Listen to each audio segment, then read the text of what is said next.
remember, and actually this is something that I will mention, last year, and maybe for the last few years, I don't know if this was true 8 years ago, but the instructions for judges said very specifically, hold on to your scores from the first presentation. We're not convinced that that was actually smart, because I'm not entirely convinced that comparing them was really what we wanted to be doing, if that makes sense. So we've taken that statement out. That doesn't mean that you don't have the right to hold on to the first set if you really feel strongly that you want to see the second presentation before you finalize your scoring, but we didn't want to necessarily emphasize comparative scoring. We wanted you to just take them for who they are, if that makes sense. And that's usually what teachers try to do, is take this own kid on their own merit as opposed to the bell curve where you compare them to everybody around them.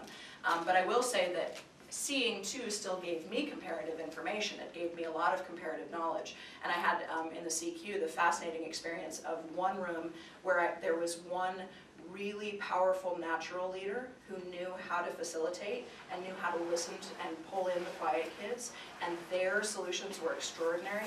And in the other session they didn't have one of those step up, and instead they had a derailer who argued everything. And it was really interesting to see what happened differently in those two sessions, actually, just based on the leadership dynamics. Yeah. Are you aiming to assign judges to 2 middle school teams or 2 high school teams, or one of each? Any Or you idea, don't know? Mara? We have not, Not quite that far necessarily. well, I don't know that, it hasn't been a factor if you have a Okay. difference We of might want to make it a factor though, because a judge seeing a middle school and a high school would probably think far less of the middle school, whereas if they're seeing 2 middle school, It they're would be seeing my- kids around the same age and Okay. the same level. My Sounds hunch good. is, is Yeah. that. Yeah. Okay, sounds good. So we make half the judges middle school and half high That school would and be try my to stick to it. I think that would be smart. Did you have something to add, Steve? You had your hand before. Well, I think for people who haven't judged the collaborative question, it's important that they know that they're looking at the process as well. Mm-hmm. Part of the goal is to see if the students can work together and come to a solution when they're really thrust in the middle into something brand new.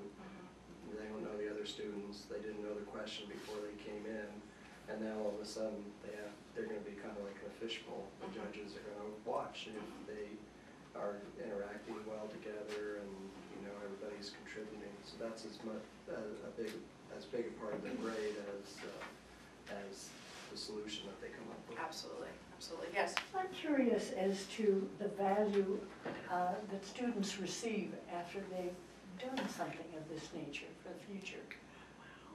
You've probably had a lot of experience in that regard. So what is the future for the young people that have maybe successfully in their eyes done something of this nature? Well, on two ways of answering that question. Intrinsically, we have definitely seen students gain confidence and a strong interest in international issues. A number of the students have gone on to major in international studies when they've gone on to college. So intrinsically, it's just how they feel about themselves and their interest now in the world. And then we have had some students in the past. I don't think we have funds for this year, but some students based on participating were eligible for a scholarship. That's what I was getting to. Yeah, and so we're also hoping going forward as an organization to try to link them up with other NGOs that are doing work so that they can start volunteering and putting what they've learned into action. We actually, Jennifer and Mara don't know this yet, but we're talking with some groups that actually have taken kids abroad as part of the reward.